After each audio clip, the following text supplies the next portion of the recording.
Fala, turma, tudo beleza? Vou chamar aqui o professor Dani para a gente trocar essa ideia, fazer essa revisão junto com vocês.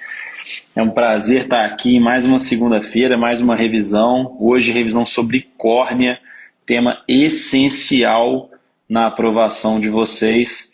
Aí, um abraço para o meu amigo Rafael Defina, monstro. Valeu, Bruno Ragazzini. Fala, Dani, beleza? Fala, Bernardo. Fala, turma. Tranquilo? Prazer, revisão, hein? Tranquilo demais, bom demais. Segunda revisão, né? Segunda Oft Live aí de revisão, a turma gostou. Bora mandar bala, né? Que É isso aí.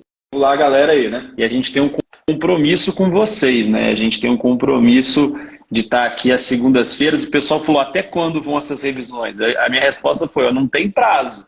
Desde que vocês estejam aqui com a gente, estejam aqui online, estejam gostando do conteúdo. Se vocês estiverem gostando, para a gente é o que importa, porque a gente está aqui para ajudar vocês a pararem aí de tirarem as revisões ali, né? Tirar do papel as revisões, porque é algo fundamental e é difícil dar o primeiro passo. Então, nosso compromisso com vocês é esse, ajudar vocês a dar o primeiro passo.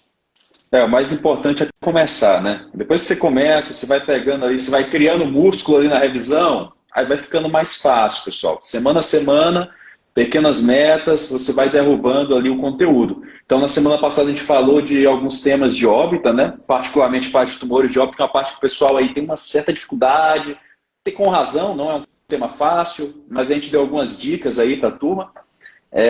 E deixamos de tarefa de casa para estudar os outros temas, né?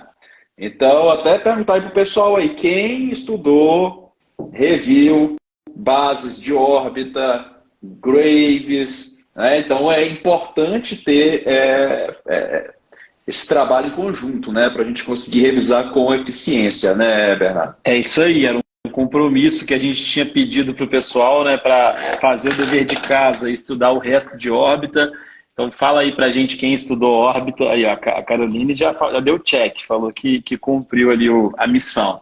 E hoje a gente vai falar legal, é isso aí. E hoje a gente vai falar de um tema até mais importante, né, do que órbita, que é a parte de córnea, que se você somar ali teórica 1, teórica 2, teórica prática, é um dos dois temas mais importantes ali da prova, cai demais. Cai muito em bases, cai muito em imagens, cai muito na teórica 2. Se a gente juntar com conjuntiva esclera, que seria essa parte aí de doenças externas, é um tema de muita relevância, né, Dani? Não, se você olhar aqui no OptQuest, tá? Isso aqui, pessoal, todos vocês têm acesso a esses dados, tá? Então, se você for aqui no seu perfil e pesquisar aqui em relevância dos temas, você vai conseguir saber o que cada tema aqui tem de importância. Então, na teórica 1, por exemplo, a parte de córnea é o segundo tema mais importante depois de óptica. Córnea e conjuntiva esclera. Empatado, tá? Empatado com farmaco, que farmaco realmente também tem um peso espetacular aqui na prova teórica 1. Agora, claro, óptica na teórica 1 é o grande tema, né? Mas, nada mal aí. E a gente revisar o segundo grande tema de parte de base, né, Bernardo? Hoje, assim, já de cara, já levar para casa uns pontinhos, nada mal, né? Pois é, e a gente vai fazer uma revisão aqui em combo. A gente vai pegar os dois temas que o pessoal mais pediu e vai fazer uma revisão aqui bem dinâmica. A gente vai falar um pouquinho de bases, né, focando aqui na parte de anatomia, porque a embriologia cai menos e eu acho que está tranquilo, vocês conseguem revisar por conta, porque é bem simples. E também a parte de distrofias, né, que o pessoal tem muita dificuldade, tem bastante imagem para a gente mostrar na parte de distrofias, então acho que vai ser uma revisão bacana. Mais uma vez, pessoal, antes da gente começar, pedir para vocês mandarem a live aí para os colegas. E um último recado aqui sobre o FAST, né, o Extensive FAST. Importante, muita gente com dúvida. Porque tem muita gente perguntando. E aí a gente já vai falar mais uma vez, o Extensive FAST não foi feito para quem já é aluno do Extensive, pessoal, porque o conteúdo é basicamente o mesmo, só vai fornecer um cronograma mais otimizado, um cronograma mais direcionado para quem está atrasado na preparação, que ainda não começou a se preparar, né? Então ele vai ter um cronograma de priorização, um cronograma de temas ali que é para estudar, mas é para estudar, né, como um tema ali mais secundário. também vai fornecer ali as trilhas de questões semanais para o cara chegar no final em dezembro preparado e em dia, tá? Mas não é para quem está no Extensive, tem muita gente perguntando isso, né? Quem está no Extensive e quer ter acesso a esse cronograma, beleza, a gente fornece para você esse cronograma, mas não é para você comprar o curso, tá? O curso é para quem não está ainda no Extensive. Se vocês tiverem algum amigo nessa situação, a gente agradece a indicação, pode falar com eles, ó, estou lançando ali o FAST, que é o Extensive na metade do tempo, basicamente, né? Então é importante esse recado aí. Exato. E na verdade, Bernardo, eu estava até pensando aqui bem, né? Quem está no Extensive vai ter acesso, como você falou, vai ter acesso ao cronograma utilizado. Você pode usar o cronograma como aí uma inspiração para suas revisões, por exemplo. Pode fazer esse uso, né? Então, dia 24, quando vai começar a nova turma, lá vai ter a parte de revisão de órbita no cronograma. Então, você pode se guiar, né? Outro ponto importante, que no aplicativo vai aparecer um botão novo, que é justamente o botão das questões de revisão, né? E nesse botão a gente vai lançar as questões ali ao longo dos dias para a galera começar a ir revisando, né? Então essa é a ideia. O Cardoso pediu assim, queria um flashcard só de bases. Tem flashcard só de bases, né, Bernardo? Se você for lá na parte de córnea dos flashcards, vai ter lá a parte de bases, né? O deck de bases. Então tem sim essa possibilidade. Bom, vamos lá. Chega de conversa, chega de fofoca. Tem começar. 100 pessoas na live aí, acho que está uma quantidade boa para a gente começar. Bom, vamos começar aqui falando sobre bases e a gente vai introduzindo também aí os conceitos de distrofias. Bom, primeira coisa sobre bases, pessoal, é aquela conversinha que é um pouco decoreba, isso daí não tem muito jeito, que são aquelas medidas da córnea. Isso daí acaba sempre caindo, né, na prova de vocês, cai praticamente todo ano. E assim, você não precisa saber exatamente a medida na maioria das questões, mas você precisa ter uma noção. Né? Então, primeiro sobre o diâmetro, né? O diâmetro horizontal e o diâmetro vertical da córnea. Bom, você tem que saber que a córnea ela é maior no diâmetro horizontal. Isso é fundamental você saber.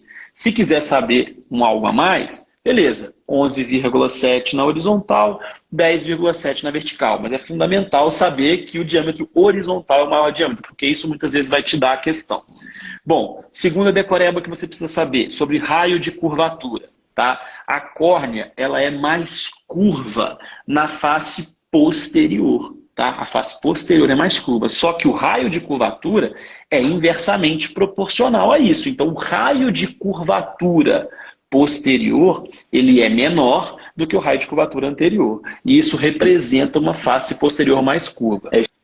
Isso é uma fonte de confusão, né, Bernardo? Que saber que é inverso a questão do raio de curvatura e você falar que uma superfície é mais curva ou não. Então, uma superfície mais curva tem um raio de curvatura menor, tá, pessoal? Então, isso confunde um pouco, tanto aí em córnea como também em cristalino, tem que saber o raio de curvatura. Então, muita atenção com relação a isso aí, né? E se quiser saber os valores também, não é difícil decorar, porque o raio de curvatura posterior é 6,8 e o raio de curvatura anterior 7,8. Então, fica assim, diâmetro horizontal 11,7 e diâmetro vertical 10,7, e aqui fica raio de curvatura posterior 6,8 e raio de curvatura anterior 7,8. Bom, agora se a gente comparar a curvatura do centro com a periferia, o que é mais curvo, pessoal? É o centro. O centro é mais curvo do que a periferia. A gente chama isso de um aspecto prolado da córnea. O centro mais curvo e a periferia mais plana. A gente precisa saber isso também.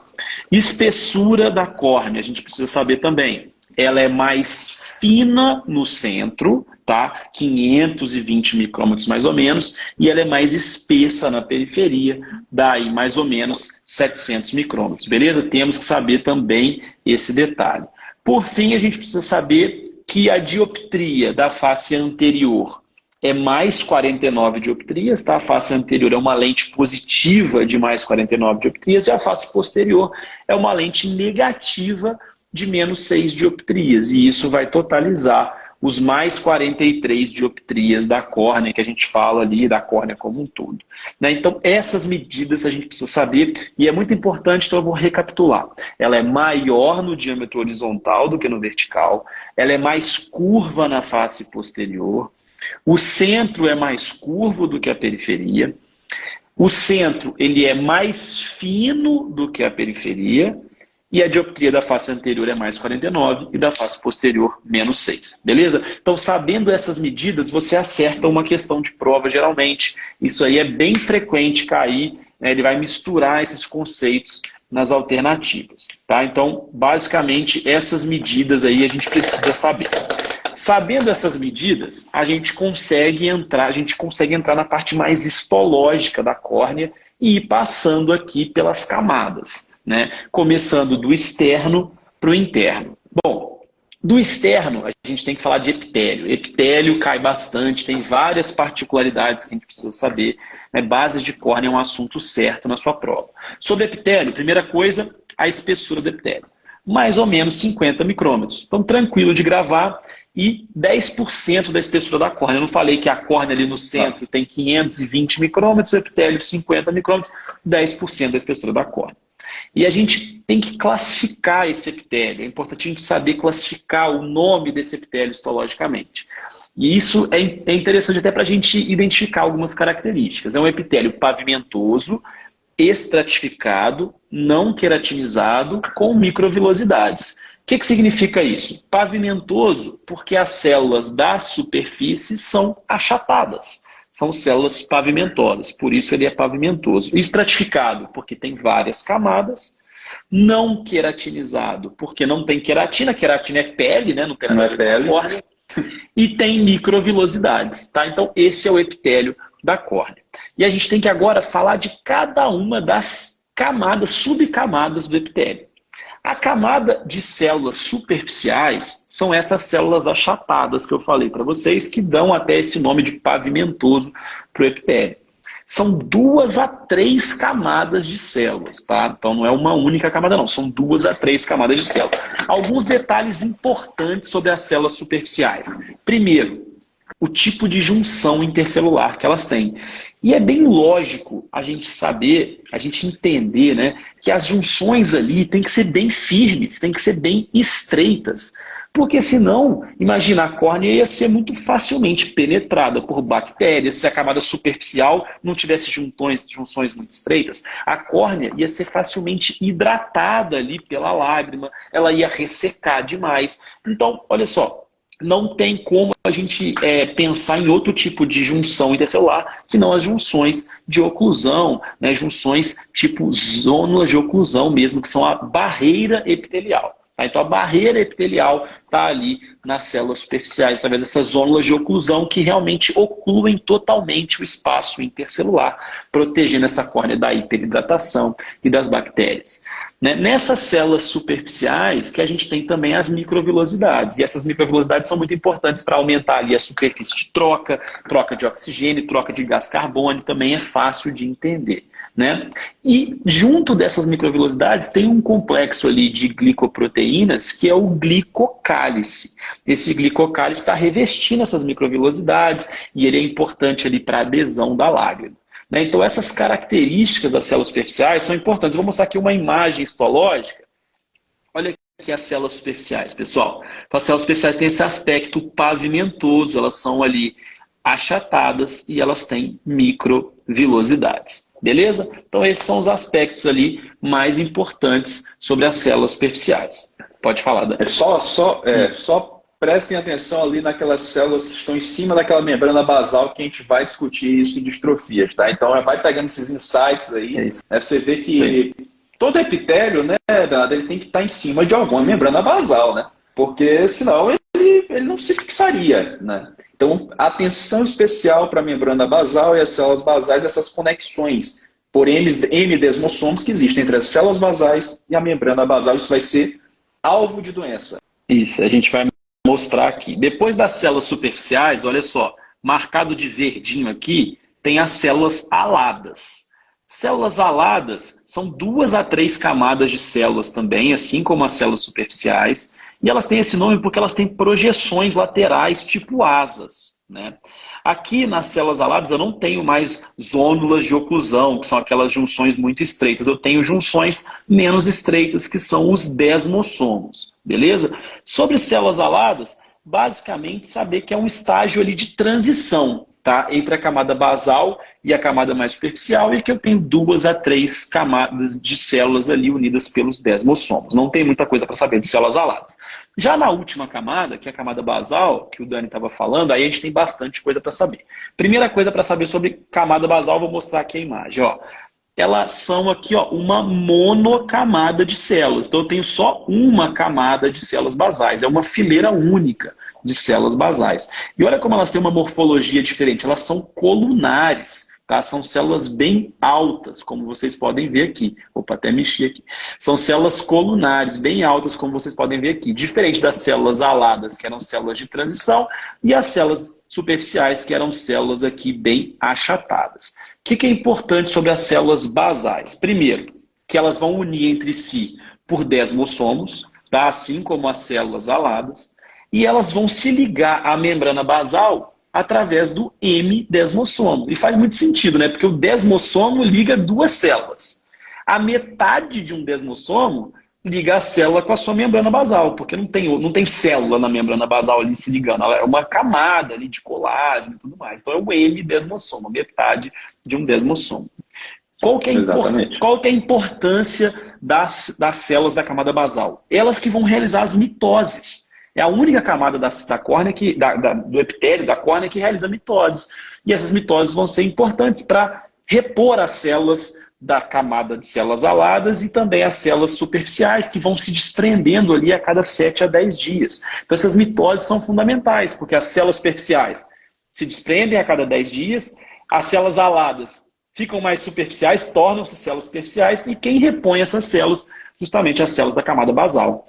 E para isso elas têm que acumular bastante glicogênio, elas têm que ter um aparelho celular desenvolvido, justamente para fazer essas mitoses, né? Porque ela vai estar o tempo todo repondo as células mais superficiais. Outro detalhe, ela vai secretar a membrana basal do epitélio. Então é ela que produz a membrana basal do epitélio, que o Dani já falou ali, que é sítio de doenças, sítio de distrofias, beleza? Então a camada basal tem essa importância, produzir a membrana basal e repor as células mais superficiais através das suas mitoses, tá? E ela tem essa característica de ser uma monocamada de células colunares. Basicamente isso. Um detalhe importante aqui sobre o epitélio, tá? Que é um insight clínico relevante.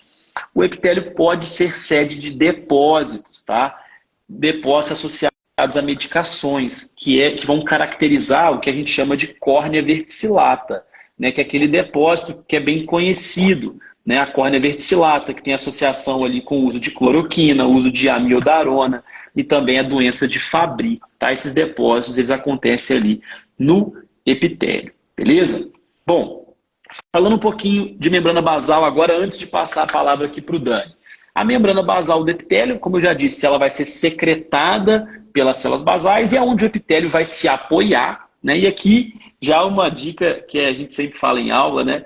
Toda membrana basal vai ser composta predominantemente por colágeno tipo 4. É igual Sandy Júnior, Chitãozinho, Chororó. Exatamente. Um não vive sem o outro. Tá? Então, falo membrana basal, o principal componente é colágeno tipo 4. Tá? Então, além do colágeno tipo 4, o que mais eu tenho que saber sobre membrana basal? Saber que ela tem a laminina, que vai fazer a adesão ali, ajudar na adesão do epitélio a esse colágeno tipo 4.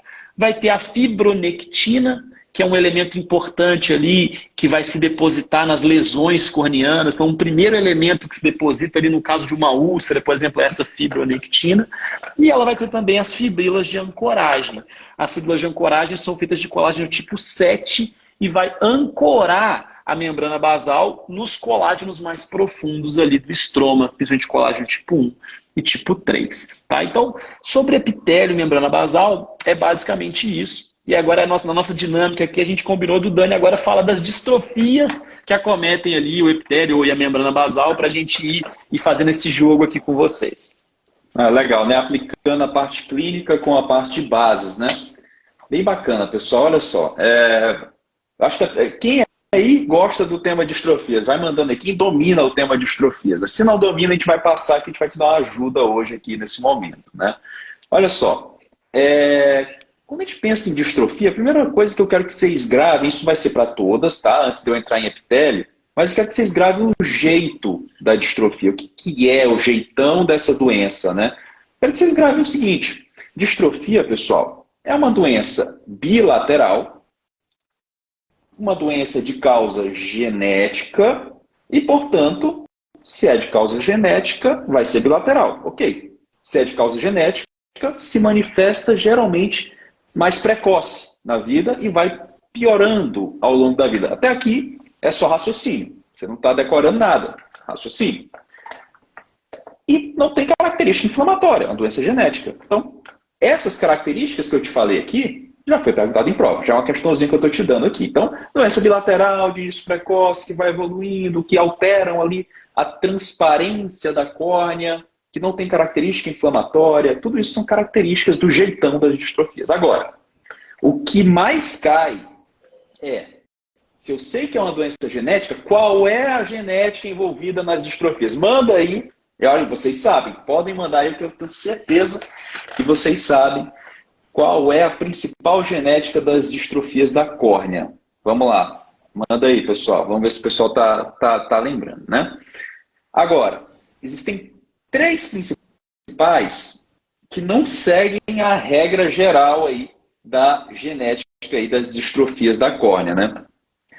Que são... Isso aí, Caroline respondeu. Perfeito. Muito bom, Carol. Autossômica dominante. Todas as distrofias, olha, grava assim. Todas não, né?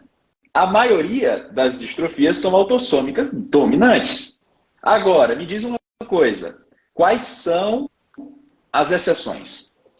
É isso que cai. Quais são as exceções à regra?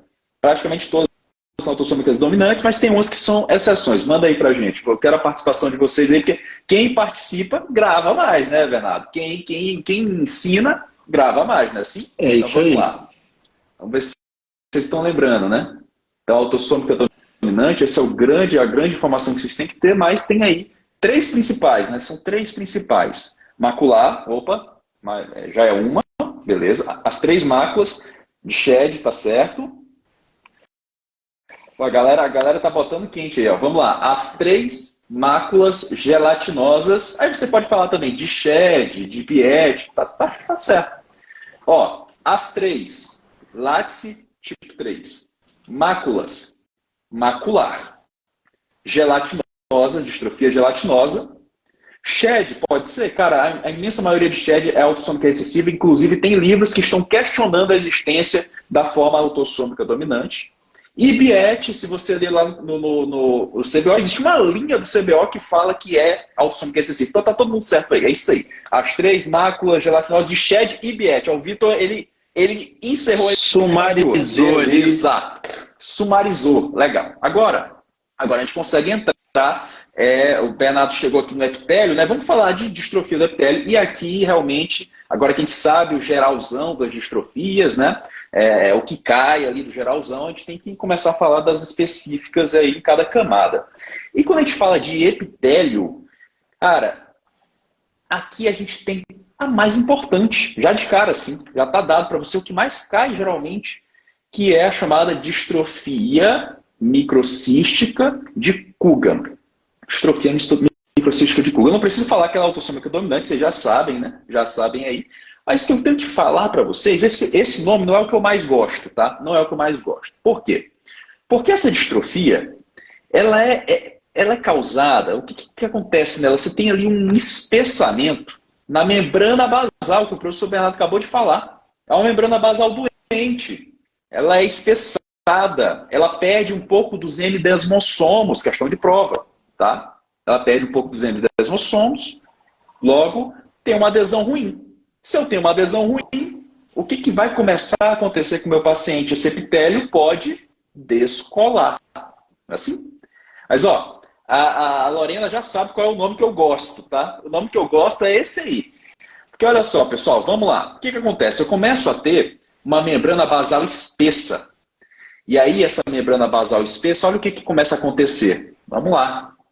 Membrana basal espessa, algumas regiões começam a se espessar, gerando umas lesões assim, ó, que parece um mapa. A gente chama isso aqui de NEPs. Outro ponto importante, como a membrana basal ela é uma membrana fininha, ali ela começa a se espessar e começa a formar linhas de espessamento dessa membrana basal no epitélio. Parece até impressão digital, por isso que a gente chama de fingerprint. E algumas vezes essa membrana basal ela entra ali em direção ao epitélio, ela invade o epitélio corneano e começa a acumular cistos ali. E a gente chama de DOTS. Por isso que eu gosto desse nome, né? Porque o nome NEP Dot Fingerprint já resume todos os achados característicos dessa distrofia. Né? Então eu já sei qual é a grande causa: espessamento da membrana basal, perda de adesão ali dos endesmossomos, beleza? Já sei as características clínicas. É uma doença que geralmente acomete mulher acima de 30 anos, é quando ela começa a aparecer. Eu já sei quais são as alterações que vão cair na tua prova, essas imagens aqui. Agora, qual é a clínica do paciente? O paciente sente o quê? Nada. 90% das vezes, nada. Não sente nada. Agora, tem 10% que acontece a erosão do epitélio, o epitélio destaca, e cara, quando o epitélio destaca, né, Beatriz, super dói, né? Você vai falar de inervação da córnea, mas olha, é uma área ali que dói bastante. Então o paciente ele chega para você no pronto-socorro, tá doendo meu olho, você olha lá, opa, uma desepitelização. O aluno de rua, ele não vai procurar entender, né? Ele vai, lá, arranhou o olho, né? Sei lá. Não. Olhou uma desepitelização, pessoal, dá uma olhadinha no outro olho rapidinho, porque às vezes você encontra achados de distrofia microcística de Coogan, a distrofia mais comum de todas. É muito comum essa distrofia. Realmente é muito presente na população. Então, questão de prova. Qual é a distrofia mais comum de todas? NEP, DOT, Fingerprint, distrofia microcística de Coogan. Legal. O que mais eles gostam de perguntar dessa distrofia? Que é a mais importante, que eu quero que vocês gravem aqui do epitélio, né? Eles gostam de perguntar, além de você entender a clínica, a fisiopatologia, os nomes diferentes que a gente já falou aqui, né? A parte das alterações biomicroscópicas que a gente mostrou, eles gostam de perguntar o tratamento. E geralmente, pessoal, o tratamento aqui envolve lubrificação, colocar uma lente de contato terapêutica para o paciente se sentir melhor ali, né? Só que na prova, geralmente ele pergunta coisas mais específicas, tá? Caiu aí recentemente que é possível usar o colírio de NaCl 5% para melhorar a adesão do epitélio na membrana basal real. Beleza, verdade. Inclusive o câncer corrobora com isso. Agora, o que eles gostam de perguntar também é a micropuntura. Né? O que é isso? Né? Você tem uma área de erosão epitelial recorrente, que está fora do eixo visual, que fica o tempo todo erodindo. Você pode fazer o quê? Você pode fazer a micropuntura. O que é isso? O epitélio está descolando. Como é que eu vou colar ele? Na base da força. Eu vou lá, pego uma agulha e faço uma cicatriz do epitélio com a membrana de Palmer. Eu vou espetar mesmo ali a córnea. Obviamente, você não vai fazer isso no centro da córnea do paciente. Então, para erosões fora do eixo visual, você pode fazer a micropuntura, né? Outro ponto interessante, Bernardo, nunca caiu em prova isso aqui, mas pode cair. Né? Você pode fazer tratamento laser também. Mesma ideia, faz o laser vai causar uma cicatrização naquela área e vai melhorar a adesão. Mas, no livro da Academia Americana de Cirurgia Refrativa, ele coloca que o PRK seria melhor indicado para esses pacientes do que o LASIK. Se cair em prova, marca PRK. Por quê? Faz sentido. O LASIK ele é uma técnica que preserva o epitélio. Eu não quero preservar o epitélio doente. O PRK é uma técnica que abla ali o epitélio e, portanto, aumentaria ali a adesão desse epitélio. O novo epitélio que iria surgir, ele estaria mais aderido. Então, acho bem interessante esse raciocínio, pode ser que caia.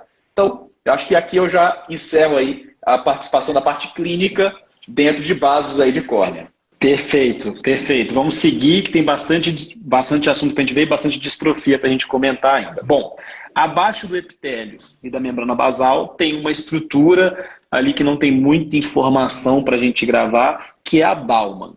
Sobre Baumann, eu gosto de resumir ela em uma frase. A Baumann é acelular e não se regenera. Por que eu gosto de resumir ela nesta frase? Porque é muito comum que o examinador coloque lá na afirmativa: a Bauman tem fibroblastos com tais e tais características. Cara, você corta, a Bauman é acelular, não tem célula.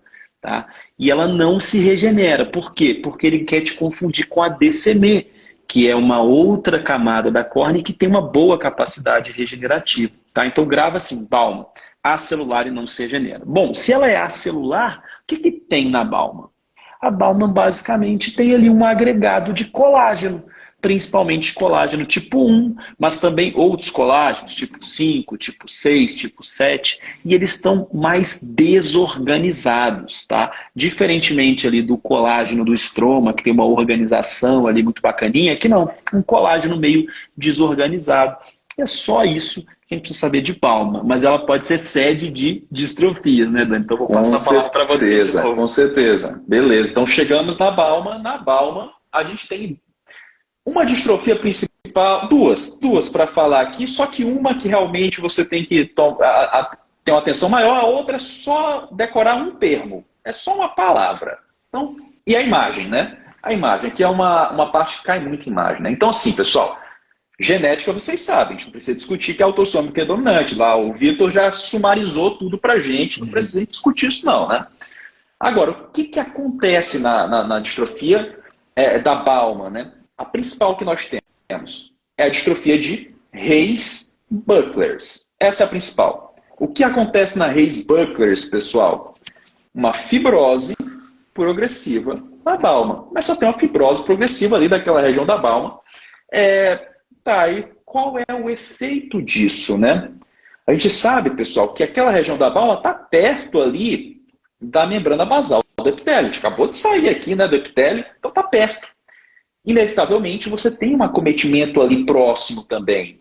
Vai ter erosão recorrente. É isso aí. Já grava o seguinte, questão de prova. Quanto mais próxima do epitélio está a distrofia, mais chance de dar erosão recorrente. Então, se você tiver lá uma alternativa que coloca lá, por exemplo, a distrofia microcística de Coogan, e as outras alternativas têm distrofia do estroma, o que está no epitélio? Coogan, marca Coogan. Não, tem lá Reis-Bucklers. Nas outras alternativas tem endotélio, tem estroma. Cara, marca Reis-Bucklers. Está mais perto do epitélio. Diquinha aí para você não errar esse tipo de questão de prova, né? Então, só pegar aqui uma foto, Bernardo. Olha só. Grava o seguinte ponto, pessoal. Quando cair Reis-Bucklers, qual é o termo que caracteriza a imagem? Opacidades reticulares, tá? Então, vou mostrar aqui para vocês. Olha só. Olha lá, essas opacidades aqui, ó, que tem esse formato mais reticular. Deixa eu ver se eu consigo aproximar aqui a imagem. Tá dando para ver aí, Bernardo? Como é que tá? Tá bom, tá dando para ver bem. Então, elas estão ao nível da Bauman e tem essa característica mais reticular, tá? Então, olha só, uma característica mais reticular. Apareceu isso na tua prova, algo parecido com isso aqui? Pensa em Bauman, tá, pessoal? E aí você sabe a clínica, né? Você já sabe, vai ter essas opacidades. O paciente vai ter erosão recorrente, porque está perto do epitélio, você já sabe. E assim, outro ponto importante, naquela região é muito inervada, né? Tem um plexo nervoso ali, subepitelial. Você pode lesionar também. Esse paciente pode ter hipoestesia da córnea. Não precisa decorar, tudo aqui é só uma conversa, né? Está só conversando. Como é que eu trato esse paciente? De novo, lubrificação, lente de contato terapêutica se tiver erosão de córnea, para melhorar ali a sensibilidade do paciente. Posso, às vezes, usar, se tiver muita opacidade, posso fazer um PTK, né, uma terapia laser ali para tentar remover aquelas opacidades superficiais. Geralmente não pergunta tratamento de Reis-Bucklers, não. Geralmente cai o quê? Imagem. Foco na imagem. A segunda distrofia que acomete aqui a parte de Bauman, eu só quero que vocês gravem aqui o termo, tá? É a distrofia de Thiel-Bank. Olha só essa imagem aqui, pessoal. Parece uns favozinhos de mel, bem ao nível da Bauman. Por isso que o nome é Honeycomb. Thiel-Bank ou distrofia Honeycomb. Caiu na tua prova. Distrofia que parece favo de mel. Já sabe, é Bauman, Thiel-Bank, marca, passa para a próxima, nem lê o resto, né? Então, Basicamente, essas são as duas que a gente tem para conversar aqui de Bauman. Bem tranquilinho, né, Bernardo? Em bases, Bauman rápido e aqui na clínica também é 2 tempos, né? Show de bola. Vamos falar agora de estroma, que aí vai ter bastante distrofia para a gente comentar. Da parte clínica... Pode falar. Só uma coisa, quase 125 pessoas. Muito obrigado, pessoal. Estamos aqui às 8h30 da noite estudando oftalmologia. Vocês são feras, né? Vocês estão isso aí. Vamos com tudo. Mais próximos da aprovação, pode ter certeza disso. É isso aí. Sobre estroma, da parte anatômica aqui, é bem tranquilo, pessoal. Então, se o epitélio era mais ou menos 10% da espessura da córnea, o estroma é mais ou menos 90% da espessura da córnea. Porque Bauman, DCM e endotélio são muito fininhos aqui. Então, o estroma tem mais ou menos 500 micrômetros de espessura. Sobre o estroma, eu quero que vocês saibam qual é a célula principal e algumas características dessa célula, quais são as características ali do colágeno do estroma e da matriz de proteoglicanos e glicosaminoglicanos. Bom, primeiro vamos falar da célula. A célula do estroma, ela é um fibroblasto modificado. Ela chama ceratócito. Tá? Ela ocupa só ali 2 a 3% do volume do estroma. Então, é uma questão de prova isso, né? O estroma, ele é muito celular? Não, ele é mais ou menos ali 2 a 3% só de ceratócito. O resto é colágeno, proteoglicanos, glicosaminoglicanos, beleza? Mas não quer dizer que esse ceratócito não seja importante, porque é justamente ele que vai produzir o colágeno, os proteoglicanos e os glicosaminoglicanos. Então, eles têm que ter um aparelho celular robusto para poder produzir essa matriz. Mas o estroma, ele é pouco celular, tá? E esses ceratócitos, eles estão mais concentrados ali no 1/3 anterior do estroma, tá? Os 2/3 posteriores têm ainda menos ceratócitos. Esses ceratócitos, eles têm uma junção intercelular? Tem, mas não é junção ali firme, como era na zona de oclusão lá do epitélio. Não, aqui ele tem aquela junção tipo gap junctions, né, ou junções comunicantes. Né, eles estão comunicando entre si, trocando moléculas ali, os ceratócitos. Beleza? Então, de ceratócito, só isso, não tem que saber muita coisa não. O que a gente tem que saber aqui é sobre a matriz, que é o principal componente do estroma. E essa matriz, o componente mais importante dela é o colágeno. Tá?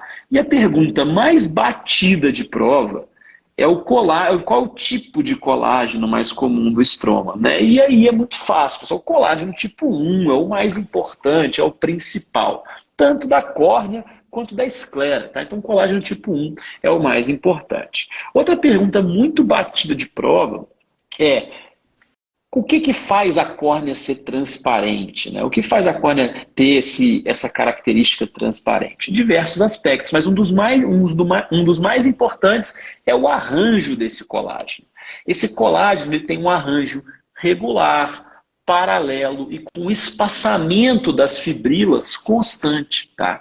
Isso é que vai garantir a transparência. Por isso que quando a córnea acumula líquido, quando ela acumula ali, por exemplo, água, num paciente que está com edema de córnea por qualquer razão, esse espaçamento das fibras de colágeno aumenta e isso gera opacificação na córnea. Tá? Então essa é uma pergunta que sempre cai, então tem que saber sobre essa característica do colágeno, com arranjo regular, paralelo e constante. Pode falar. E você pode fazer um paralelo aí, né, Bernardo? Porque eu gosto de brincar assim, né? A córnea, as fibras da córnea, elas são, né, quase que geométricas, é um negócio geométrico, é bonito, né? É um negócio bonito, uma organização muito bonita, elas são ordeiras, né? Agora, se olha para a esclera é opaca. Mas se você olha lá as fibras colágenas, é um negócio grosseiro. Não são ordeiras, não. É a córnea que é ordeira. Desorganizado, né? Então por isso que a esclera... Então, por isso que a esclera é opaca, pessoal. E a córnea não. A córnea é uma organização perfeita, tá? As fibras tudo muito bem organizadas, né? Perfeito. Mais um detalhe sobre o colágeno da córnea que já caiu em prova. Existe uma diferença das lamelas mais anteriores do estroma para as lamelas mais posteriores, as lamelas de colágeno. As lamelas mais anteriores, elas são mais curtas, mais estreitas e um pouco mais entrelaçadas. Enquanto as lamelas posteriores são mais largas, mais longas e menos entrelaçadas. Isso já caiu em prova, é uma decorebinha que pode aparecer novamente.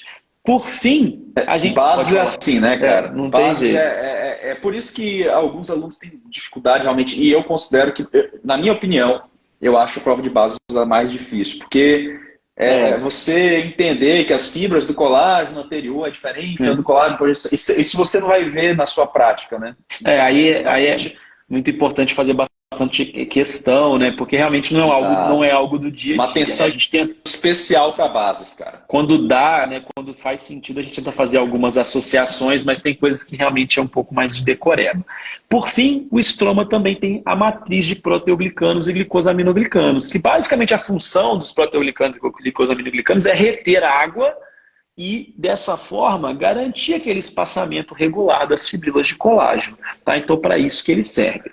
Tá? Só para você saber, só para você ouvir falar. Os glicosaminoglicanos são dois, o queratansulfato e o dermatansulfato, sendo que o queratansulfato é o mais importante. Tá? Queratan de córnea, né? Queratus, córnea é o mais importante. O dermatan lembra pele, né? Menos importante. Por fim, os proteoglicanos também, só para você ouvir falar, isso não costuma cair em prova, lumican, mimecan, queratocan e decorin. Tá? Mas isso dificilmente cai em prova, não me lembro de ter caído, então só para você ouvir falar. Na parte de estroma, eu acho que o mais importante vai ser a gente falar agora sobre as distrofias. É isso aí. E aqui, assim, olha, é um dos pontos que a galera tem mais dificuldade. Por quê? Porque nas distrofias do estroma, você tem, vou enumerar, tem mais, tá? Mas as que caem, as outras não caem, não. O que cai são 5 doenças. 5 doenças são as que caem. E, basicamente, pessoal, se você for tentar ler tudo ali, tentar entender em detalhes, a chance de você errar a questão é grande. Então, vem aqui e entende só o seguinte. Olha só, o que você precisa saber? Quais são, o nome, quais são, qual é o depósito que está causando o problema, a imagem do problema e a histopatologia. É só isso, cara. Só isso que você precisa saber, né? Então, vamos facinho aqui com vocês. Primeiro, eu quero que o pessoal coloque aí. Eu não vou falar agora, eu vou falar depois, mas coloca aí qual é a distrofia mais comum da córnea. Eu vou falando aqui das distrofias estromais, enquanto eu quero ver a resposta aí do pessoal. Vamos lá. Então, pessoal, a primeira distrofia do estroma que eu quero conversar com vocês é a distrofia granular do tipo 1. O que eu quero que vocês aprendam a granular do tipo 1? Genética vocês já sabem. A gente já sabe, já discutiu, não vamos falar mais nisso, né? A autossômica dominante, ela não é uma das 3 máculas gelatinosas, né? O Vitor não caiu na pegadinha, não. É isso aí. É Coogan. Agora, se eu perguntar qual é a distrofia do estroma mais comum, coloca aí pra gente. Então, continuando. Distrofia granular. Vamos lá. Na distrofia granular, pessoal, então, já sei o nome. Qual é o depósito, Daniel? Aprenda. Material hialino. Esse é o depósito. Legal, Daniel. O que eu tenho que saber agora? A imagem. Muito bem, Samir. Látice tipo 3. A distrofia estromal mais comum em látice tipo 3. A gente vai falar daqui a pouco. Vamos lá. Olha aqui, ó. A imagem é isso bem aqui, pessoal. Ó. Olha só que interessante.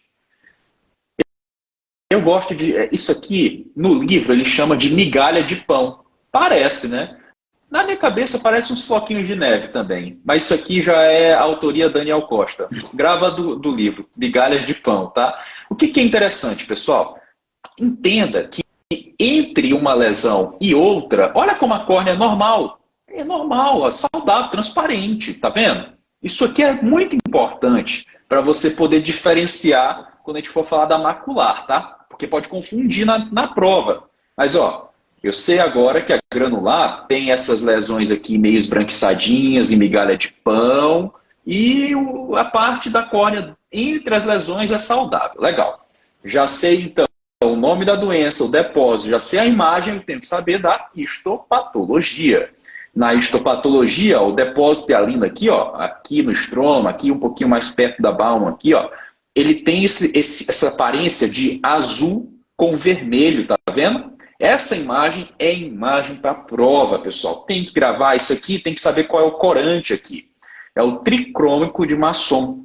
Tudo bem? Então, fechei granular aqui com vocês, ó. Não é difícil, né? Nome, depósito material hialino, a imagem característica de prova e o corante tricrômico de Masson fechado aqui, tranquilo, a granulado tipo 1. Ela pode ser chamada também de Gruenal do tipo 1, foi o cara que descobriu ela, né? Ele botou o nome dele, então botou Gruenal do tipo 1, beleza. Gravado. Agora, a gente vai falar daquela que é a mais comum das distrofias estromais. Estou falando da distrofia látice. Só por ela ser a mais comum de todas, já é para ser questão de prova. Então isso aqui grave, vai cair na sua prova, tá?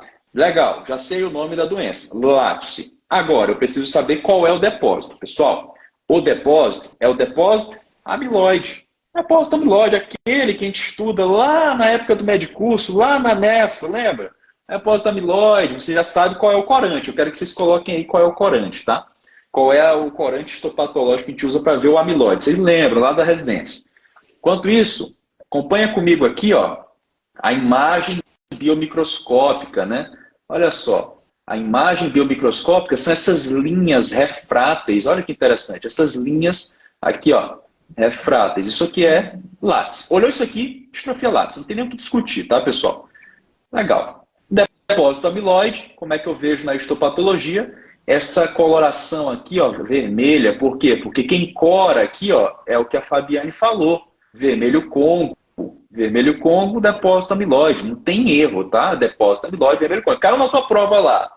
Vermelho Congo. Pode marcar lá, depósito amiloide, pensa em amiloide, tá? Beleza. Ponto importante, tá? Se eu jogar uma luz polarizada aqui, esse vermelho ele vai ficar verde.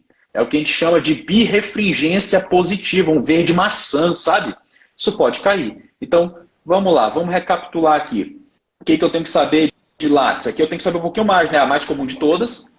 Tem que saber o nome, é a mais comum de todas. O depósito é o depósito amiloide, já conheço a imagem, as linhas refráteis.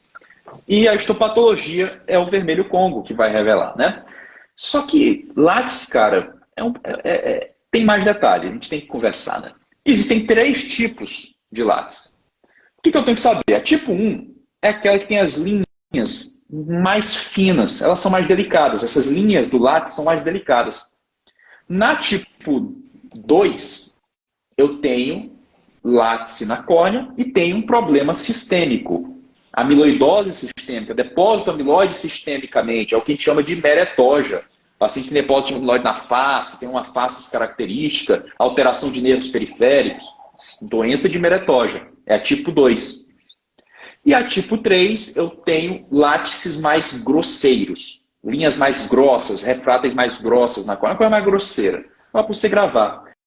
Mas, o que é importante, vocês já sabem, que na tipo 3 é autossômica recessiva. Tipo 3 é autossômica recessiva, é isso que vai ser cobrado na sua prova, tá? Então, aqui a gente encerra látice. Vamos lá. Tem uma, pessoal, que é muito legal, que é a distrofia de Avelino. Vocês já sabem o que é Avelino, tá? Porque a Avelino, eu gosto de chamar ela desse jeito aqui, ó, Bernardo. Eu chamo ela de Ol, né? Ovelino. Ovelino. Por que Ovelino? Porque Ovelino quer ser todas. Ele quer ser tudo. Ele quer ser a granular e a látice. Aí o que acontece? Eu tenho depósito hialino e tenho depósito amiloide misturado. Olha como é que é a clínica interessante, ó.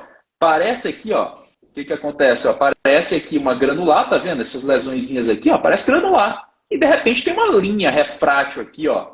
Opa, isso é o quê? É granular ou é látice? Ou é os dois? É os dois. É Avelino.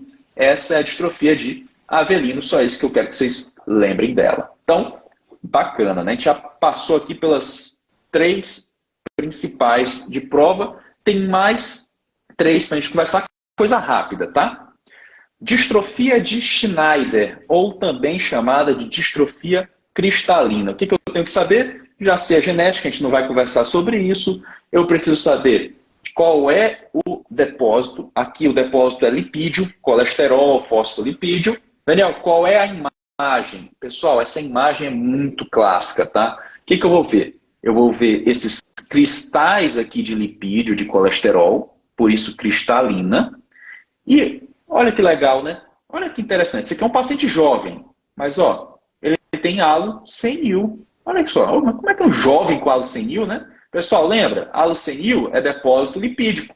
Esse paciente, é lotado de depósito lipídico, inclusive sistêmico, tá? É um paciente que você tem que investigar a dislipidemia. Então, beleza, já sei qual é a doença, Schneider, sei qual é a imagem, sei qual é o depósito. Como que eu estudo esse depósito na histopatologia? Por meio do corante Red Oil ou Sudan Black. Esses são os corantes que a gente usa para estudar a distrofia de Schneider, que tem essa característica. Uma dica para a sua prova. Você vai ver os cristalzinhos centrais, mas uma dica, vai ter lá um halo senil, geralmente. Um halo senil num paciente jovem. Estranho, né? Então tem que pensar aqui, sim, na distrofia de Schneider, ou cristalina, né? Legal. Mais duas agora. Distrofia macular. Também chamada de Grenal 2. O Grenal descobriu essa também. Aí ele botou o nome de distrofia Grenal 2 ou distrofia macular. Essa é muito interessante. Ela tem uma informação importante para a gente gravar que vocês já sabem. Ela é uma das autossômicas recessivas, né? As três, macular, gelatinosa, né? Sim. Então, ela é autossômica recessiva. Qual é o depósito?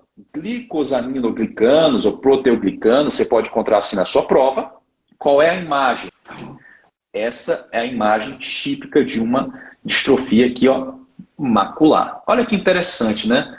Ah, Daniel, não pode ser a granular, não. Olha aqui, eu estou vendo aqui parece ser uma migalha de pão aqui. Olha, pessoal, não é. Porque, veja bem, olha como não tem córnea sadia entre as lesões. Olha como está opacificado aqui, ó, como a córnea não está transparente entre as lesões. Isso é característico de macular. Isso grava assim. Ah, Daniel, qual é o depósito? Glicosaminoglicanos. Qual é o corante? O corante é o Alcian Blue e o ferro coloidal. Geralmente eles perguntam Alcian Blue. Aí eu gravo assim, né? Macular de mar é o Ocean Blue, né? O Ocean Blue de oceano, né? O mar, oceano azul, né? Ocean Blue. Então o corante Ocean Blue é a macular. E o mar serve para lembrar também do autossômica recessiva aí, né? Mar de autossômica recessiva. Ainda tem isso, ó. Vou adicionar isso no macete, Bernardo. E para fechar, de Stromalt tem a gelatinosa, também chamada de drop-like. Por quê? Porque parece uma gota, né? Realmente parece gotas assim no estroma aqui do nosso paciente, né? Essa é a gelatinosa. Então, ela é autossômica recessiva, por isso que ela está aqui.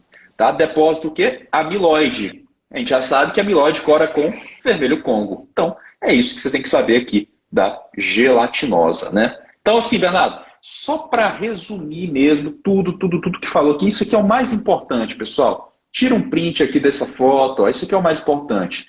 Doença, depósito, corante. Então, revisando aqui, ó, láctese gelatinosa. Qual é o depósito? Amiloide. Qual é o corante? Vermelho Congo. Macular, né, a marcular, qual é o depósito? Glicosaminoglicano. Qual é o corante? Alcian, né, o Ocean Blue, né? Granular, qual é o depósito? Hialino. Qual é o corante? Tricrômico de Masson, aquele que é vermelhinho com azul.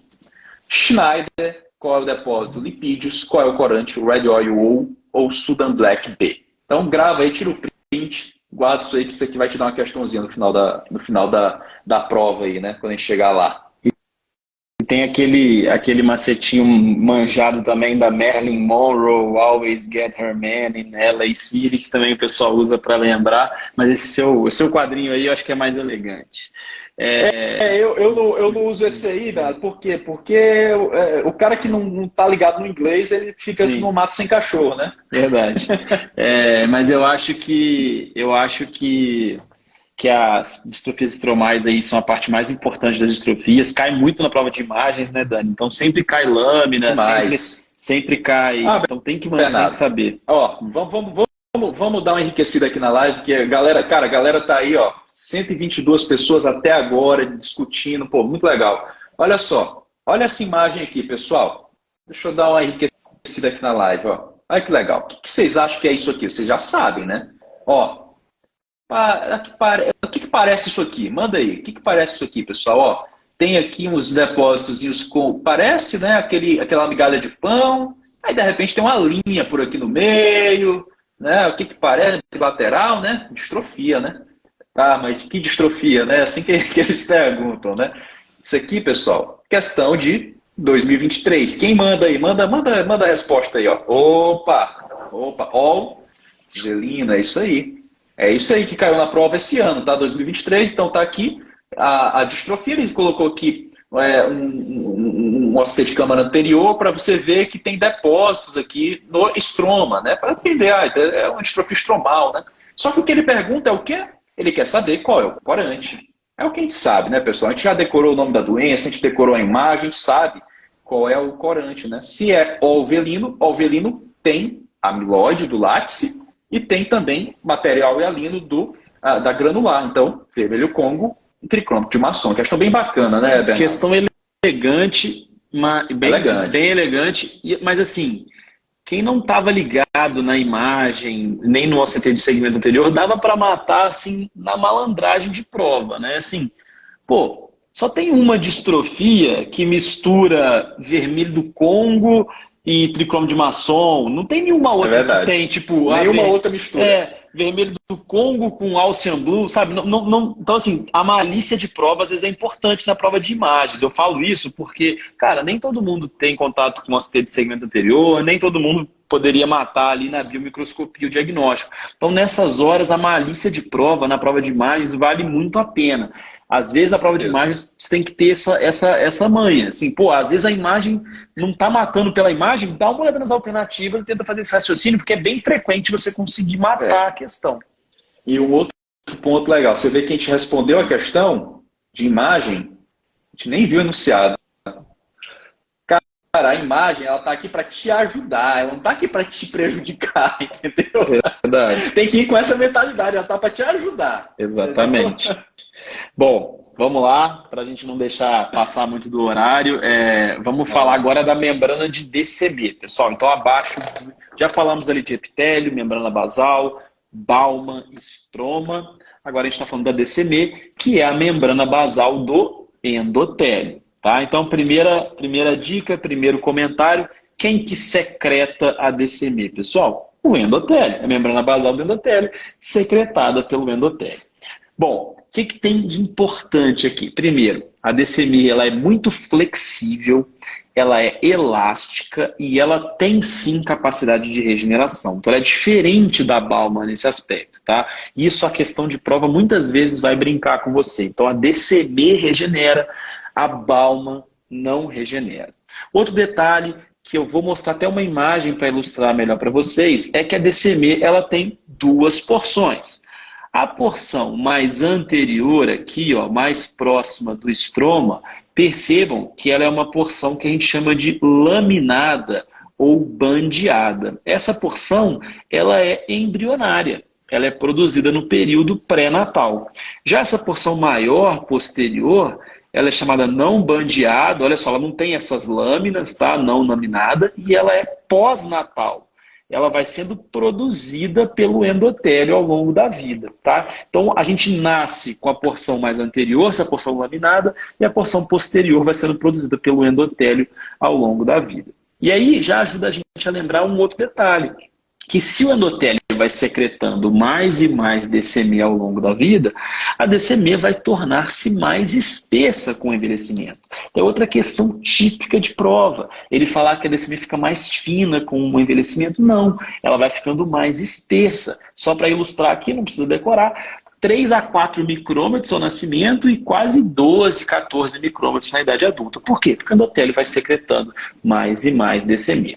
Eu acho que é melhor a gente já falar de endotélio e depois entrar nas distrofias aqui. Bom, antes de a gente entrar em endotélio, vou mostrar aqui uma imagem importante para vocês, ó, uma imagem aqui de um exame de biomicroscopia, tá? Das gutatas, tá? Essas áreas aqui de excrescências na DCM, muito importante, tá? E aqui no exame de histopatologia, as excrescências na DCM, esses nódulos, tá?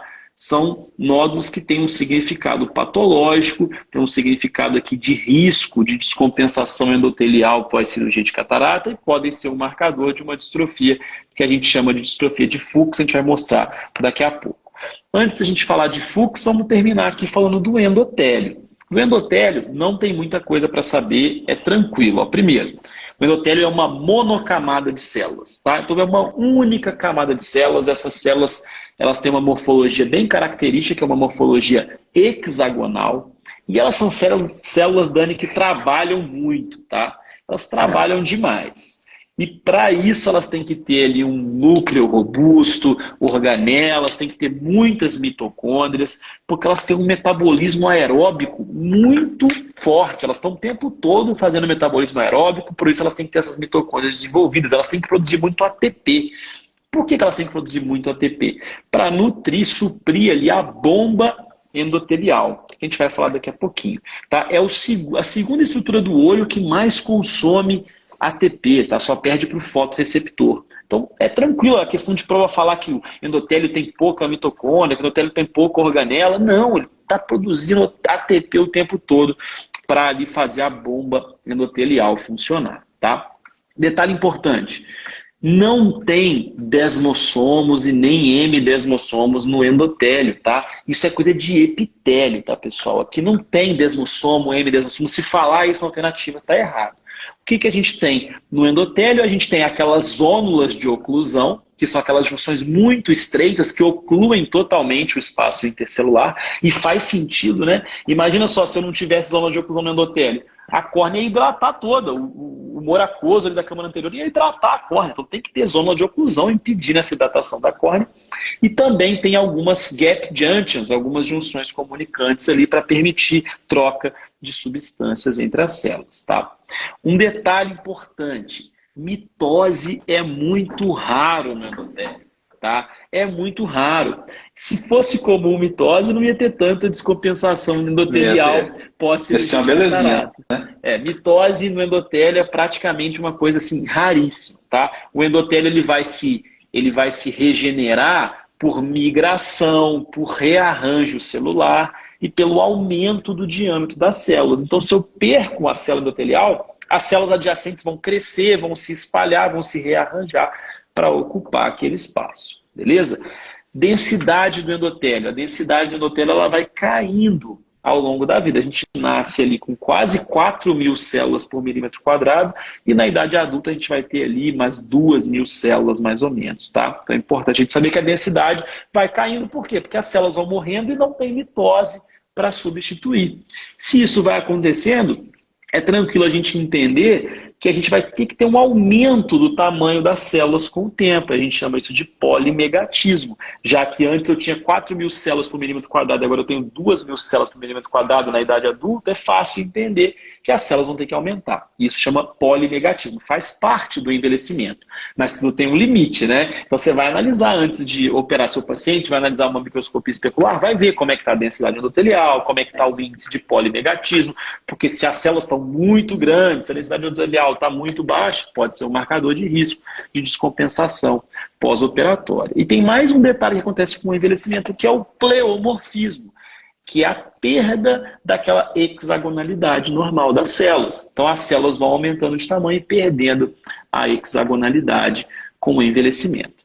Para finalizar, eu vou explicar para vocês aqui como que funciona a bomba endotelial, que é a principal função do endotélio, e para que ela serve, e como que ela funciona. Bom, vou mostrar com essa imagem aqui. Ó. A bomba endotelial, pessoal, ela serve basicamente para tirar a água do estroma, tá? Então ela vai tirando a água do estroma para garantir um estado ótimo ali de hidratação do estroma, que é mais ou menos 78%, que é o estado ideal ali para a transparência da córnea. E quem garante ali essa retirada de água do estroma é a bomba endotelial, que é a bomba de sódio e potássio, tá? Que está localizada aqui ó, na membrana basolateral da célula. O que essa bomba faz? Ela consome ATP e ao consumir ATP, ela joga 3 sódios para fora e 2 potássios para dentro. Ao jogar 3 sódios para fora e 2 potássios para dentro, ela cria um gradiente de concentração que faz a água sair aqui do estroma e ir para o humor aquoso. Então é isso que ela faz, pessoal. Joga 3 sódios para fora, internaliza 2 potássios com gasto de ATP e isso gera um gradiente de concentração que tira a água do estroma. Tem mais alguma coisa que ajuda na bomba endotelial, além da bomba de sódio e potássio? Tem. a anidrase carbônica do tipo 2. O que a anidrase carbônica do tipo 2 faz? Ela está dentro da célula, tá, pessoal? Diferentemente da bomba de sódio de potássio que está na membrana basolateral, a anidrase carbônica está dentro da célula. O que ela faz? Ela pega aqui, ó, água e CO2, transforma em H2CO3, que é o ácido carbônico, e vai depois converter esse ácido carbônico em H+ e bicarbonato. Esse bicarbonato vai ter que sair para fora da célula para compensar esse sódio que a bomba de sódio de potássio está jogando para fora, que é um cátion aqui positivo, né? Então o bicarbonato é um ânion negativo que vai contrabalancear e vai ajudar também a criar esse gradiente de concentração que joga a água do estroma para o humor aquoso, tá? Então a bomba de sódio de potássio, pessoal, é fundamental para a hidratação do estroma, e por isso que quando a gente tem perda de células endoteliais, a gente vai ter ali a geração ali do edema de córnea, tá? Então, muito importante entender esse funcionamento. Show de bola, legal.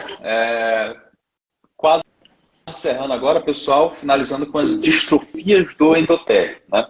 E aqui a gente tem 3 doenças aí nessa camada que o professor Bernardo acabou de descrever aqui para vocês, né? A mais importante, aquela que vai cair na sua prova, né, é a distrofia de Fuchs. Essa é a mais importante, né, Bernardo? Geralmente vai aparecer lá em um paciente já um pouquinho mais de idade, que ela vai evoluindo, né? Ela vai aparecer para você lá após 50 anos em mulheres, bilateral, assimétrica. Geralmente o paciente chega para você falando assim, ó, isso cai em prova, hein? Ele chega assim, ó, quando eu termino de acordar, quando eu abro os olhos, está pior. Com o passar do dia vai melhorando. Isso tem a ver com bases, né, Bernardo? Por quê? Porque quando você está ali dormindo, olhos fechados, né, você está diminuindo o aporte de oxigênio para a córnea. E aí, sem oxigênio, a córnea, que é um tecido ativo ali, né, principalmente endotélio, né, começa a trabalhar no metabolismo anaeróbio, né? Muito importante esse edema de córnea, né? É muito importante esse. É muito importante esse detalhe que você mencionou. Isso adora cair em prova e ajuda muito a diagnosticar Fuchs, né? Essa questão da paciente falar que tem uma piora da visão ali nas primeiras horas da manhã e que vai melhorando ao longo do dia. E é justamente por causa disso que o Dani falou. Durante o período noturno, baixa disponibilidade de oxigênio na córnea, porque as nossas pálpebras estão fechadas, e eu falei que o endotélio trabalha muito, consome muito oxigênio. Tá? Se eu não tenho oxigênio, o endotélio se vira ali com o metabolismo anaeróbico, né? Só que a glicólise anaeróbica, ela tem um problema, ela gera ácido lático. Exato. E aí esse ácido lático que acumula no estroma, ele vai reter líquido, tá? E aí esse líquido vai gerar esse edema de córnea matinal, que vai melhorando ao longo do dia, até o momento que o endotélio está tão ruim, mas tão ruim, que esse edema vai ficando mais constante. Pois é, aí, Bernardo, mas professor, eu acordo todo dia e está transparente. Por que comigo não acontece? Porque você não tem distrofia de Fuchs. Porque Fuchs, o que acontece, pessoal? Em Fuchs você tem uma destruição realmente do endotélio. Por quê? Porque você começa a desenvolver a grande característica de Fuchs, que são as gutatas, atenção, centrais. Porque o idoso pode ter gutata também, mas o do idoso é periférico. Né? São os corpos de Russell-Henle. Isso já foi perguntado em prova uma vez só, que não caia mais porque é decoreba, né? Mas a gutato, o que é? Né? O professor Bernardo até mostrou para vocês uma foto bem bacana. Vou mostrar uma outra aqui, Bernardo, bem legal. É isso aqui, pessoal, ó, gutata. Ó, exatamente isso aqui. São excrescências na membrana de Décenet. Aqui é uma microscopia eletrônica. Olha como fica, né? E aí qual o problema disso? Né? O problema disso, pessoal, na biomicroscopia, você consegue ver isso aqui. Olha só que legal. Você consegue ver, o professor Bernardo mostrou esses buraquinhos aqui, ó, ao nível do endotélio. Olha só no campo vermelho, ó, você vê esses pontinhos pretos. Isso aqui é gutata. Que quando acontecem na região central da córnea, opa, Fuchs. Aí deu problema. Por quê? Imagina só, tem um buraco, vários buraquinhos no endotélio. Olha como é que fica quando eu olho aqui o endotélio do nosso paciente, ó, cheio desses buracos, ó. É o que acontece que o professor Bernardo falou, né? Uma célula começa a olhar para a outra, né? Uma morre aqui do meu lado, eu vou tentar cobrir, né? E aí eu começo a ficar maior, né? Começa a ter polimegatismo, a célula começa a crescer, e ela fica tentando tapar os buracos, polimegatismo, muda de forma, pleomorfismo, Aí você há de convir comigo que um endotélio que tem a forma alterada, que está em menor número, que tem um tamanho alterado, não funciona bem. E se não funciona bem, o que vai acontecer? Se não tem o bomba funcionando, eu vou ter o quê? Eu vou ter edema. Edema. Começa a acumular líquido dentro da córnea, edema. E você consegue avaliar isso no seu dia a dia facilmente, por meio de um exame que mede a espessura da córnea, né? Se a espessura está aumentando, o edema está piorando, a FUX está piorando. Paquimetria, Daniel, quer dizer que a paquimetria é um exame que me permite avaliar a progressão ali? Opa, te ajuda. Legal, te ajuda sim. Esse edema vai acumulando, né, Bernardo? E aí aquele líquido acumula, começa a formar bolha. Tanto líquido que tem bolha agora. Essas bolhas podem estourar, pode gerar dor. Bolha subepitelial, né? E no estágio avançadíssimo, né? Então a gente passou pela gutata, pelo edema, pela formação das bolhas, até chegar no estado mais avançado, que é uma fibrose da córnea, porque inflama aquilo ali, né? Essa é a característica. Sei a doença, sei qual é a alteração histopatológica, que são as gutatas centrais, as excrescências, sei quais são aqui as características clínicas, e aí aqui sim é bem interessante você adentrar um pouco mais no tratamento, né? Isso pode ser cobrado em prova, porque nesses casos, você tem ali, desde o começo, você pode tentar utilizar ali colírios para fazer uma deturgescência da córnea, como por exemplo o NaCl 5%, o dimetilpolisiloxane. Agora, chega um momento que aí não resolve mais, né? E para resolver você precisa trocar o endotélio doente. Trocar o endotélio doente por meio ali de um transplante lamelar ali do endotélio, um DMEC, por exemplo. Ah, Daniel, por que não faz um penetrante? Não, a córnea é boa, eu só preciso trocar a parte doente, por isso que eu posso fazer um DMEC, por exemplo. Legal, isso aí é a ideia do tratamento aí da distrofia de Fuchs. Inclusive, essa parte de transplantes aí é uma parte muito importante, né? Cai bastante na prova, uma das partes mais caras. Está quente. Transplantes lamelares está quente também, principalmente porque esses transplantes, né, para você ter uma ideia, o DMEC hoje já é mais realizado do que o transplante penetrante nos Estados Unidos, de tanto que a técnica evoluiu, né, e de tanto que o resultado é muito melhor, né? Então, assim, fenomenal. Como Fuchs é uma patologia comum e a ceratopatia bolhosa pós-operatória também é comum, o DMEC ele é muito realizado. Lembrando que o DMEC, pessoal, a gente transplanta só DCM e endotélio. Tá? E o DISAEC, que também é um lamelar posterior, ele leva um pouquinho de estroma profundo, além da DCM e do endotélio. É importante essa sopa de letrinhas a gente conhecer. O DMEC é bem fininho e é o que tem o melhor resultado de acuidade visual, né, de recuperação. Então o DMEC é o estado da arte, mas ele tecnicamente é mais difícil, nem todo mundo, né, tem ali a condição para realizar. Então o DISAEC também tem um bom resultado. Exatamente, é isso aí. E é isso que a gente queria que você levasse de Fuchs aí para você. Bom, falei de uma, faltam mais duas para a gente acabar, encerrar com chave de ouro a nossa revisão. Polimorfa posterior, pessoal. Distrofia polimorfa posterior, olha o nome, né? Polimorfa posterior. Lesões com várias formas na parte posterior da córnea. É isso que você tem que saber mesmo. Olha só, você tem um endotélio que começa a ter um comportamento semelhante ao de epitélio, e aí você começa a desenvolver lesões polimorfas. Como assim?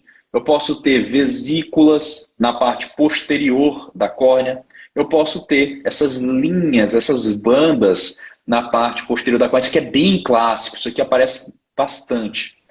E por conta desse endotélio que tem essa característica de epitélio, essa migração de células pode ocasionar no ângulo camerular sineques. Então, até agora eu não tinha falado de uma distrofia para avaliar a pressão intraocular, Bernardo. Essa aqui eu quero que você avalie. Pode cair na sua prova. Ah, distrofia de córnea associada a aumento de pressão intraocular. Opa, lembra da polimorfa posterior. Basicamente é isso que você tem que saber de polimorfa posterior. E a polimorfa posterior parece com ICE síndrome, só que é bilateral. Só que é bilateral. Exatamente, né? Exatamente. Parece muito com ICE síndrome, né? Porque o endotélio com essa característica de epitélio, gerando sinéquias. Só que a diferença aqui é que ela é bilateral, né? A ICE síndrome ela é caracteristicamente unilateral. Muito boa colocação. E para finalizar, pessoal, a gente tem uma outra distrofia que é a SHED. C de congênito, H de hereditário, E de endotélio e D de distrofia. Né? Uma distrofia endotelial hereditária congênita. Legal. Pessoal, a SHED, o que você tem que saber dela? Né? Ela é principalmente o que a gente tem mais autossômica recessiva. É a forma mais comum, infelizmente a mais grave. A autossômica dominante, alguns livros até falam que talvez comece a questionar a existência já, até. Tá? Mas classicamente a gente tem as duas, a autossômica excessiva e a autossômica dominante, a autossômica excessiva mais comum e mais grave. Tá? E qual é o problema aqui? O endotélio não formou. É um endotélio que não formou corretamente. Tem um bom endotélio desde o nascimento ali. E aí na autossômica excessiva, que é mais grave, a córnea ela nasce assim, ó. Edema gravíssimo. Já na autossômica dominante, eu posso ter aqui uma lesão, aqui, uma opacidade mais leve, mas que pode ir progredindo. Essa é a grande diferença. Qual é a questão, né? Poxa, chega uma criança com edema de córnea, o que você fica com medo de uma coisa? Glaucoma congênito. Não é assim? Glaucoma congênito. Calma. Na SHED, a córnea, você não tem buftalmo, você não tem uma córnea grande. Na SHED, a pressão intraocular é normal. Esses são pontos importantes. Que o problema é onde? É no endotélio. Não é glaucoma congênito isso aqui. Pode cair na sua prova como um diferencial aí para glaucoma congênito. Então não caia nessa pegadinha, né? Então, basicamente, é isso, né, Bernardo? Olha só, a gente conversou aqui com vocês ao longo de 1h e pouquinho, 2 temas extensos e muito importantes, né, Bernardo?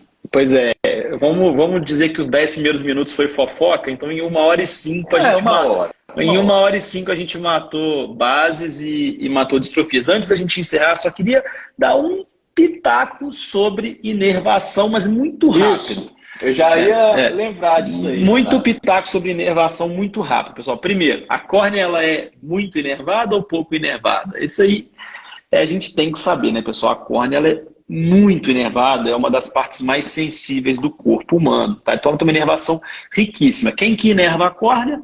Nervo trigêmeo. Mais especificamente, o nervo oftálmico do trigêmeo. Sendo ainda mais específico, os ciliares longos do oftálmico do trigêmeo. Beleza? Bom, vamos lá.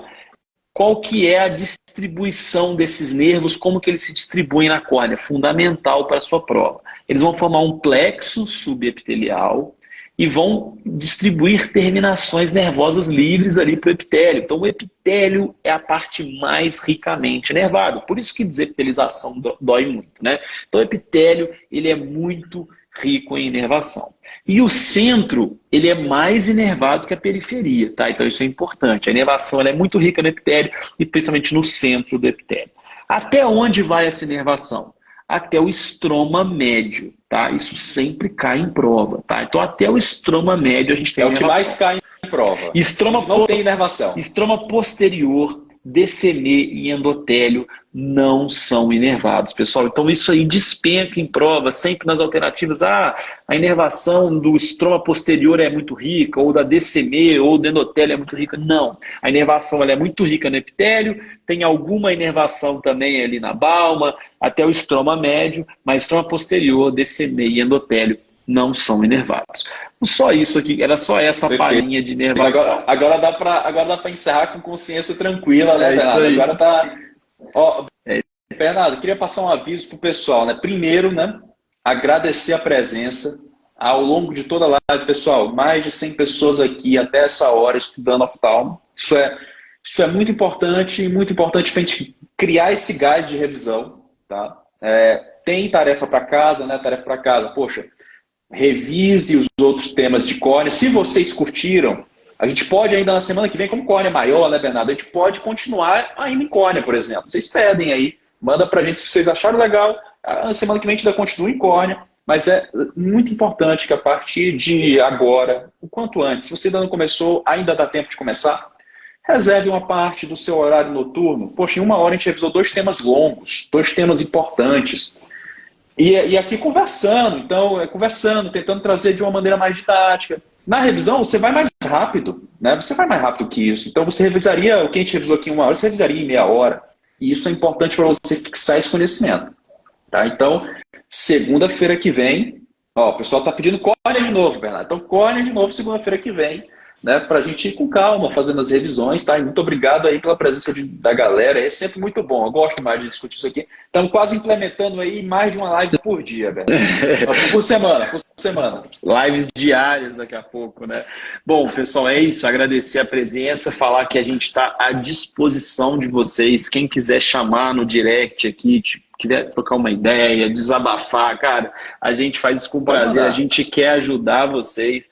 Então, quem está com qualquer dificuldade, quer uma orientação, pode chamar. Quem tiver dúvida sobre o Extensive Fast, que ainda não é nosso aluno, pode chamar ali no direct também que a gente responde, explica sobre o curso. E é isso, tenha um compromisso de estudar um pouquinho por dia, isso vai fazer muita diferença. Então, separa ali meia horinha para revisão todos os dias, ou quando o máximo que vocês puderem, né? E aí a gente vai criando ali um castelo de conhecimento muito forte. Semana que vem a gente fala de córnea novamente, então se estão pedindo, ou então a gente pode falar de conjuntiva, talvez. A gente vai discutir ao longo da semana. A gente vai abrir a caixinha, E só lembrando, mais uma coisinha, lembretezinho da turma do Extensive.